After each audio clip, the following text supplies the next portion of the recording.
Good morning, everyone. It's Sunday, July 2nd. State Senator Barry Feingold is our guest this morning. Let's go on the record. He's part of an overwhelming Democratic majority on Beacon Hill, but it doesn't mean he's always on board. From tax relief to keeping the state competitive, there is a lot to talk about, and let's go on the record. From WCVB Channel 5, the inside word from Washington to Beacon Hill. Today's newsmakers are going on the record. Welcome to OTR, everyone. I'm Ed Harding, along with News Center 5's political reporter Sharman Kaye. It's great to have you with us this morning. As you can see, Massachusetts State Senator Barry Feingold joins us at the table this morning. He represents the 2nd Essex and Middlesex District. Before that, he served in the House. He was a candidate for state treasurer in 2014, a resident of Andover, holds degrees from Franklin and Marshall College, Massachusetts School of Law, and Harvard University. Mr. Senator, it's always wonderful to have you with us. Pleasure to be here, Ed and Sharman. Thank you for having me. Thank you for being here. Let's start with these big Supreme Court decisions. You do have ties to Harvard. Both of your parents, they were educators. What is your reaction to the Supreme Court's decision, first of all, to end affirmative action in college admissions? I think it's a terrible decision. I think that affirmative action has brought a lot of people forward. And our Supreme Court historically has brought our society forward.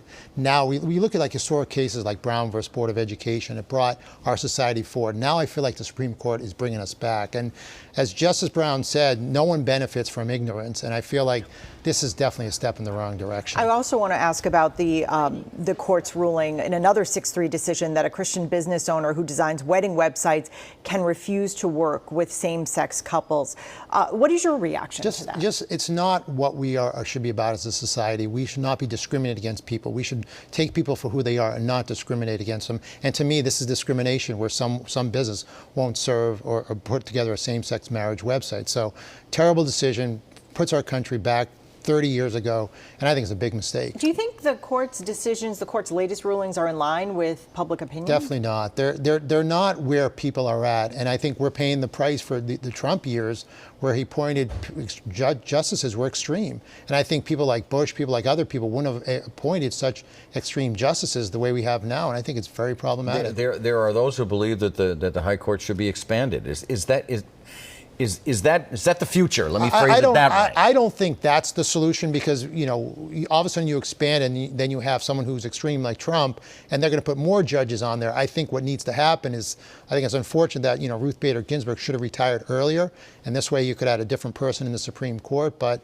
I'm hopeful that this will motivate voters to come out and vote and make a difference in this upcoming elections, because elections matter, because who you elect as president decides who you appoint as Supreme Court justices, and we're paying the price for that now.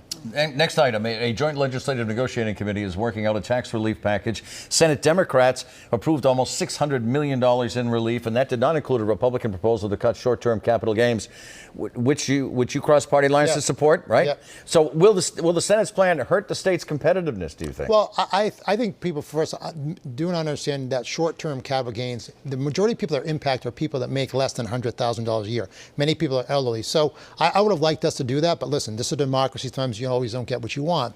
But I think at the end of the day, I think with the leadership of the Senate President Spilka, I think who's done a great job. We're going to have a great package that I think will benefit a lot of different people.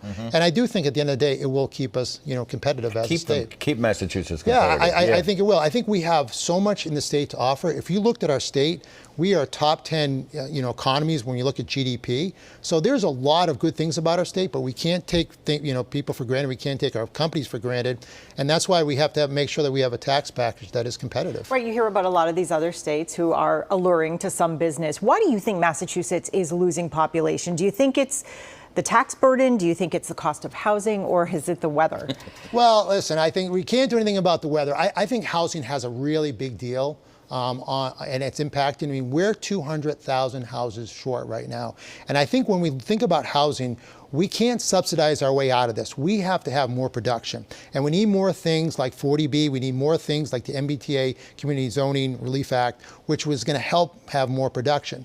We need to build more. We need more production. And then that will lower the cost of housing here in the Commonwealth. Because if we don't, young people aren't going to want to be here. What about the millionaire's tax? Does the millionaire's tax close the door for people staying or moving here? Well, I think we can't undo what's been done. The voters voted for that. But what I think we have to do as elected officials is show people, listen, we're going to make sure that that money is used in a good way for education, for transportation, and we're going to have a workforce that is going to have, in your companies have great jobs, great production, and that's going to help us raise our level as a state. There is a growing tax burden here in Massachusetts on people. Do you think that that's forcing people to leave? The estate tax, for one. Well, that's an example. That is something that we are going to raise. At $1 million, that is one of the highest taxes in the country. At least going up to $2 million is a step in the right direction. So I do think proposed yeah, free. And listen, obviously we'd love to go higher, but obviously, unlike the federal government, we do have to balance our budget, and we have to make sure that our revenues match our expenditures. So I do think it's a step in the right direction, and I'm hopeful that will pass.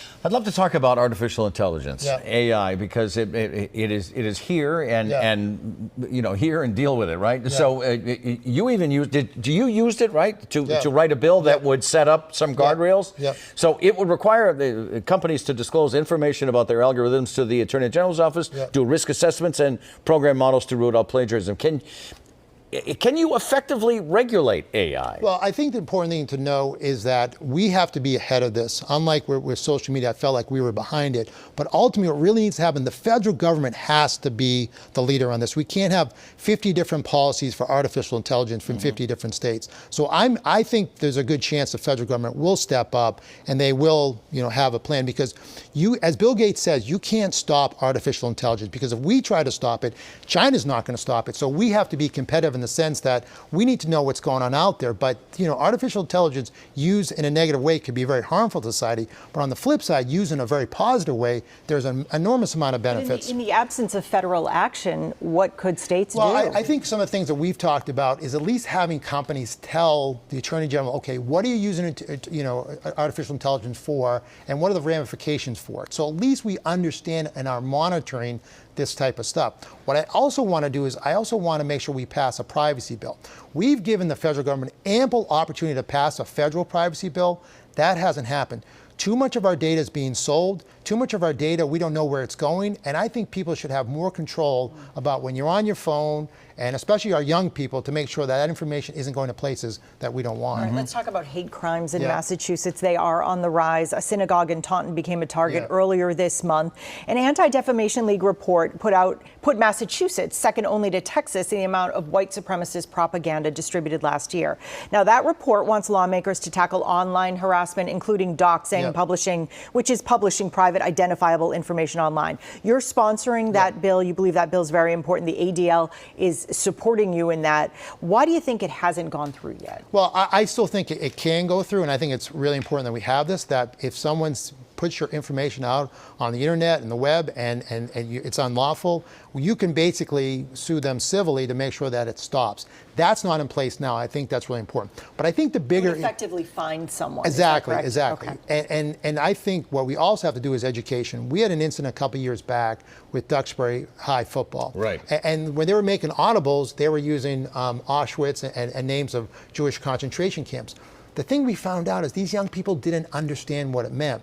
And that's why we passed a bill led by Senate President Karen Spilker, Chairman Mike Roderick, to basically mandate genocide education in our high schools. Because when I spoke to these high school students... In the wake of that, they had no idea what these words meant. So I believe the real root of anti-Semitism is a lack of education. Well, you know what? It almost begets the question, how can they not know what that... How can you get to high school and not know what that meant? Well, we got to do a better job of education, because these kids are decent kids and they just didn't understand what they were saying.